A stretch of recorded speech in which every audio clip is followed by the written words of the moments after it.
बहुत बहुत शुक्रिया। और थोड़ा सा जीवन के बारे में बात कर लेते हैं, संघर्ष के बारे में। कल भी बात चल रही थी, दुनिया में बहुत सारे लोग हैं जो हारते ही नहीं कभी, जो कभी हारते ही नहीं, हमेशा लड़ते रहते हैं परिस्थितियों से, हालात से, कुछ भी मिल जाए, तूफान से, सबसे लड़ते हैं और बेटा एक दिन चैंपियन बन जाते हैं। बहुत सारे लोग हल्की सी हवा में ही गिर जाते हैं, उठने की कोशिश नहीं करते। गिरना बुरी बात नहीं बेटा, लेकिन उठने की कोशिश नहीं करना बहुत बुरी बात है, बहुत गलत बात है।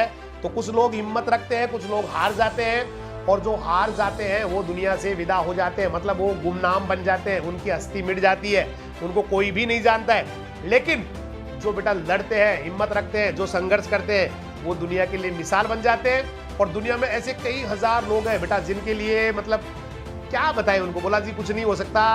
कल भी मैंने एक व्यक्ति की बात की थी, जैकमा की, जिसके लिए कह दिया कुछ नहीं हो पाएगा, जिंदगी में कुछ देखा नहीं था, कुछ जानता नहीं था, लेकिन एक ही पागलपन था, अच्छा करना है, जीवन में बढ़िया करना है, बेहतरीन करना है, आगे बढ़ना है, और वो बेटा गजब कर गए। तो ऐसे ही बहुत सारे लोग हैं दुनिया में, आप भी वैसे ही लोग हैं बेटा, आप भी नहीं हारने वाले हैं, क्योंकि आप कैसे माहौल में पल रहे हैं, किन लोगों के हाथों में आप पल रहे हैं, ये वाला बड़ा इंपॉर्टेंट है बेटा। कुछ कई बार होता है, कुछ लोग ऐसे होते हैं जो बातें ही बहुत ही लो लेवल की कर रहे होते हैं, वो उनकी यहाँ तो बस बातें हमेशा यही चलती है, रोना धोना, हमेशा जो है ना दुख की बातें करते हैं वो, है ना, हमेशा जो है ना बहुत ही ज्यादा मतलब मायूसी भरी बातें करते हैं। उनकी जो है ना बातों में कभी कोई अच्छी बात होती नहीं, उत्साह आता ही नहीं है। और कुछ लोगों की बातों में बड़ा जोश होता है बेटा, उनको उनकी बातें जो होती है ना वो बड़ी हिम्मत वाली, और यूं मजा आता है उनके साथ बैठ गई, अच्छा लगता है। आधा घंटे भी वो बात करते तो यूं लगता है भाई बैठे ही रहे हमारे साथ, 2 घंटे तक बैठे ही रहे, हमें जो है ना ये हमसे बातें करते ही रहे, क्योंकि उनकी बातें ही बहुत जबरदस्त वाली होती है, जोश भरने वाली होती है। वो हमेशा अच्छे लोगों के भी बारे में बातें करते हैं, अच्छे लोगों के बारे में बातें करते हैं भाई। हमेशा वो है ना शिवाजी की कहानियां सुनाते हैं, महाराणा प्रताप के बारे में बताते हैं। वो लोग जो है ना साइंस के बारे में बात करते हैं, टेक्नोलॉजी के बारे में बात करते हैं, कंट्रीज के बारे में बात करते हैं। बोला वो देश ऐसा है, वो लोग इसको दबाने की कोशिश कर रहे हैं, लेकिन वो डरते नहीं है। वो इजराइल ऐसा देश है जो अपने आप में बहुत बड़ा है, उसकी टेक्नोलॉजी बहुत हाई है। तो ऐसे कुछ लोग होते हैं जो बहुत अच्छी अच्छी बातें करते हैं, मतलब सफलता की बातें करते हैं, साइंस की बातें करते हैं, टेक्नोलॉजी की बातें करते हैं, आगे बढ़ने की बातें करते हैं, हमेशा आगे मतलब जुनूनी होते हैं, और एक दिन वो अच्छा कर जाते हैं। और कुछ लोग हमेशा बेटा निरस्ता वाली, रोने वाली बातें करते हैं, उनको देख के उनकी शक्ल भी रोने वाली होती है, देखने के बाद लगता है कि भाई तू रोए उससे पहले मैं ही रो देता हूँ तेरे को देख के, और वो रोते ही रहते हैं, फिर हमेशा ही रोते रहते हैं, हमेशा ही पता नहीं कैसी जिंदगी जी रहे होते हैं। तो भाई 2 तरह के लोग होते हैं दुनिया में। आप मुझे लग रहा है कैटेगरी नंबर जो बेस्ट वाली है उसके अंदर है, कभी हारने वाली कैटेगरी में नहीं है, कभी हारेंगे भी नहीं।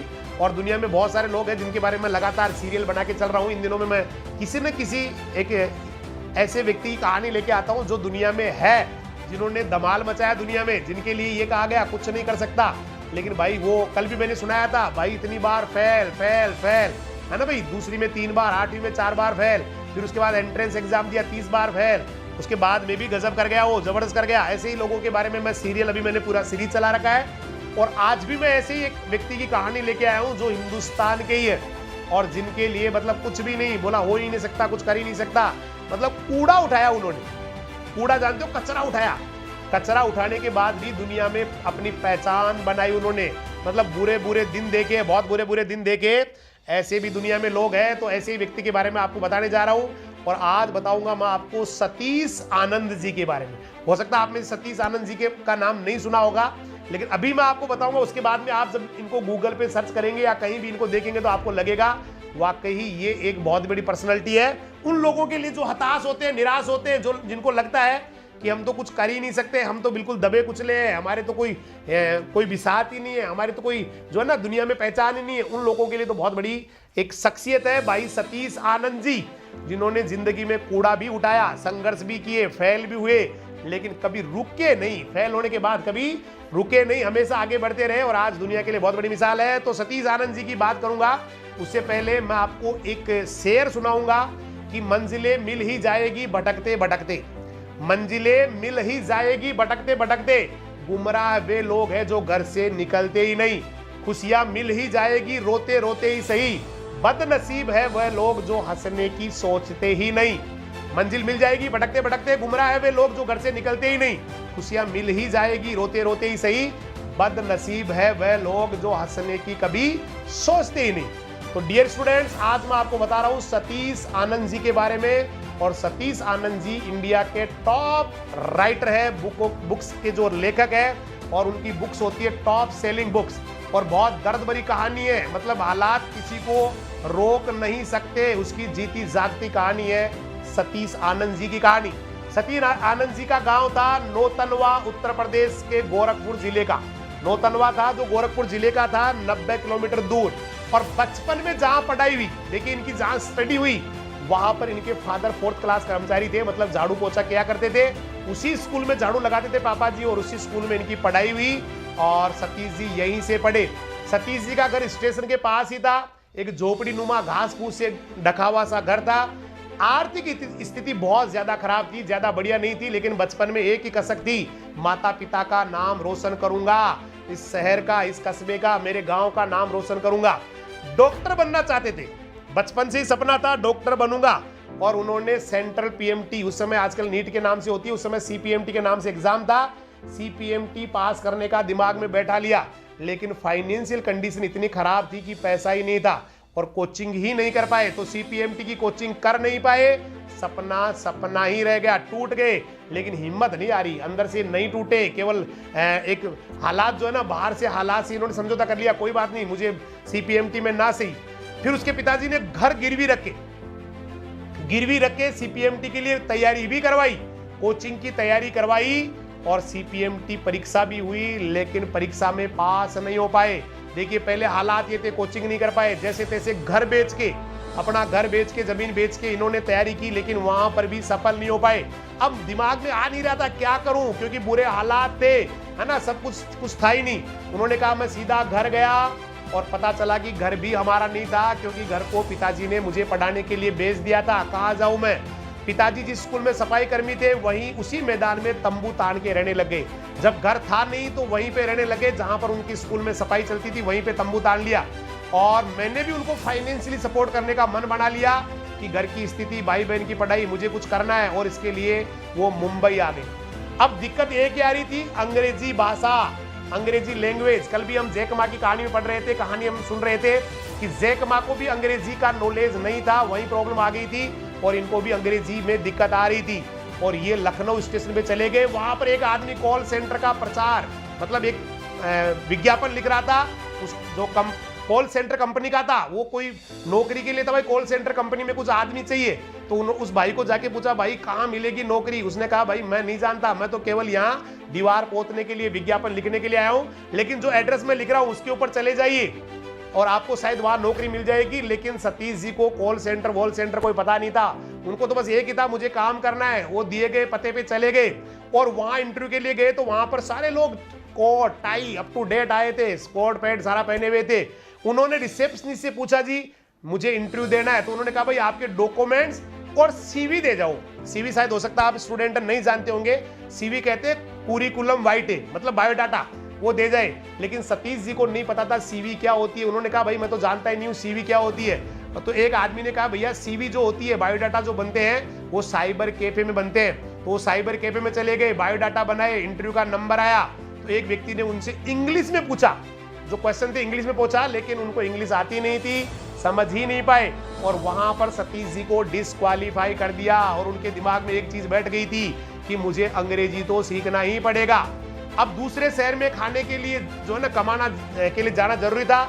एक ढाबे पे काम करना शुरू कर दिया बेटा, ढाबे पे लग गए, वहां पे झाड़ू लगाते, सब्जियां काटते, बर्तन साफ करते, गंदगी साफ करते, और जब भी खाली टाइम मिलता अंग्रेजी पढ़ने लग जाते। एक दिन बाजार से आते टाइम एक व्यक्ति टेंट लगाए हुए मिला, जो नौकरी का इश्तिहार बेच रहा था। बोला नौकरी ले लो, नौकरी ले लो, और 500 रुपए ले रहा था।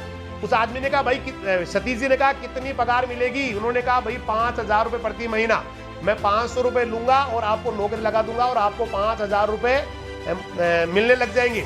5000 की नौकरी है, 500 रुपए चाहिए मुझे, केवल 500 में नौकरी लगाता हूँ। सतीश जी ने ढाबा मालिक के पास से 500 रुपए लिए और उस आदमी को दे दिया, और उस आदमी ने उनको टोकन दे दिया और कहा कि ये एड्रेस है, यहाँ पर आ जाना, नौकरी मिल जाएगी। और वहां पर दूसरे शहर का पता लिखा हुआ था, लेकिन सतीश जी के पास तो पैसे थे ही नहीं। वो रेलवे स्टेशन पे पहुंचे, वहां पर उन्होंने जैसे तैसे करके उनके पते पर गए, वहां पर वो बिल्डिंग मिली नहीं, और उनको पता चला बहुत बड़ा धोखा उनके साथ हो गया। वो 500 रुपए लेकर भग चुका था। अब घर से निकले हुए भी 2.5 से 3 महीने हो गए थे। घर वाले भी सोच रहे थे, पता नहीं क्या कर रहा है, क्या नहीं कर रहा है, अता पता ही नहीं था, घर का पता नहीं था। इसके बाद में वो फिर दूसरे शहर में, आंध्र प्रदेश के किसी शहर में आ गए। उनको नहीं पता क्या करना था, क्या नहीं करना था, कोई समाधान उनको नहीं लग रहा था। रेलवे स्टेशन में बैठ गए, तभी वहां पर देखा छोटे छोटे बच्चे रेलवे का कूड़ा उठा रहे थे। उन बच्चों से पूछा, भाई क्या करते हो आप लोग? बोला, सर हम कूड़ा उठाते हैं और रद्दी में बेच देते हैं और बदले में हमें कुछ पैसा मिल जाता है। तो सतीश जी ने कहा, क्या मैं भी ये काम कर सकता हूं क्या? एक बच्चे ने कहा, हाँ सर आप भी कर सकते हैं, कूड़ा कुरकट हटाओ और पैसा कमाओ। सतीश जी ने कहा, भाई कितना पैसा रोज मिल जाता है? बोला 50 रुपए कमा लेते हैं सर। तो ऐसी स्थिति में आदमी क्या करे? कॉल सेंटर की नौकरी भी चली गई, क्या करे कैसे हालात में? तो उन्होंने वहां पर कूड़ा उठाने का काम शुरू कर दिया, है ना। करते करते करते घर की याद आई, टेलीफोन से घर पे फोन लगाया, तो माँ वहां पर घर पे फोन लगाया तो पता लगा कि माँ दुनिया से चली गई है। सारे घर वाले मातम में थे। फोन करके जब घर बात की तो घर पे माँ दुनिया से चली गई थी। फोन पिताजी ने रिसीव किया और बताया कि भैया वो तो दुनिया में नहीं रही, लेकिन माँ की तबीयत खराब नहीं, यही बताया घर वालों ने, क्योंकि उनको पता था कि वो शायद ज्यादा स्थिति खराब हो जाएगी।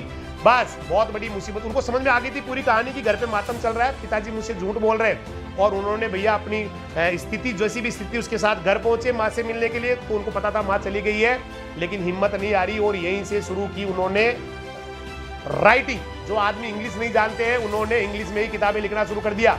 और बेटा आज वो दुनिया के बेस्ट सेलर्स में से एक आते हैं। न जाने कितनी बुक्स उनकी छप चुकी है। आज सबसे ज्यादा बिकने वाली पुस्तकों में से उनकी किताबों का नाम आता है।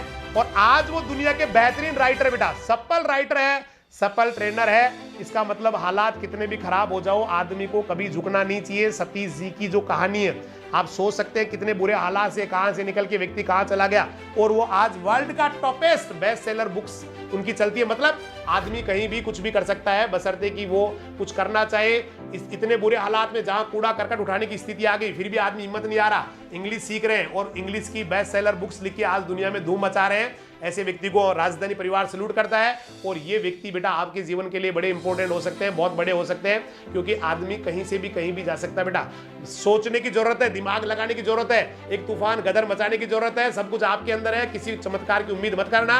हमेशा आगे बढ़ते रहो बेटा, हमेशा कुछ अच्छा करना है, कुछ अच्छा करना है। सुबह उठो तो आपका जो है ना बेटा, जैसे उठो तो इतना जबरदस्त आपका जो है ना जुनून होना चाहिए उठते ही, कि ऊपर वाला ईश्वर भी देखे भाई उठ गया है, भाई उठ गया है, बहन उठ गई है, क्या करने वाली है आज का दिन, इतना क्या गदर मचाने वाला है। वो ईश्वर भी 1 मिनट के लिए ये चीज सोचना चाहिए कि आज क्या तूफानी करने वाला है। हर दिन तूफानी करते जाओ बेटा, हर दिन अच्छा करते जाओ। ईश्वर आपको एक दिन सही मुकाम पे ले जाएगा, भगवान आपको सही दिशा में सही जगह ले जाएगा। हिम्मत नहीं हारनी बेटा। खूब एग्जाम्पल है दुनिया में।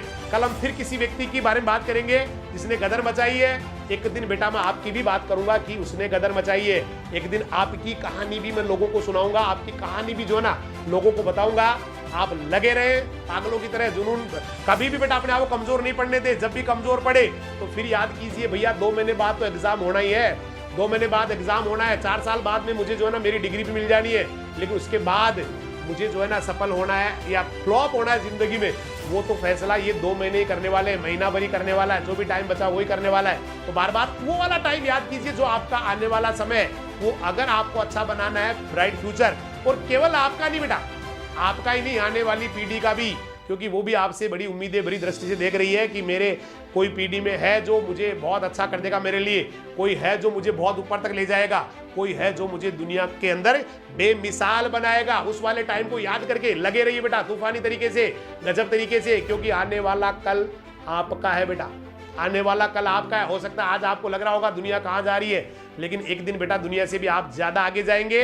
इसलिए कल के दिन को हमेशा अच्छा बनाने के लिए लगे रहो पूरी ताकत के साथ। मैंने कहा ना, कल का दिन केवल और केवल आपका है, गदर आप मचाने वाले हैं। कल फिर मिलेंगे, तब तक के लिए सभी को बहुत बहुत शुभकामनाएं। आगे बढ़ते रहो, अच्छा करते रहो, ईश्वर आपको जो है ना बुलंदी पे ले जाए, अच्छे मुकाम पे ले जाए। नमस्कार, जय हिंद, जय राजधानी, सत श्री अकाल, सब्बा खैर, वाहे गुरु दी फतेह, अल्लाह हाफिज, खुदा हाफिज, राम राम।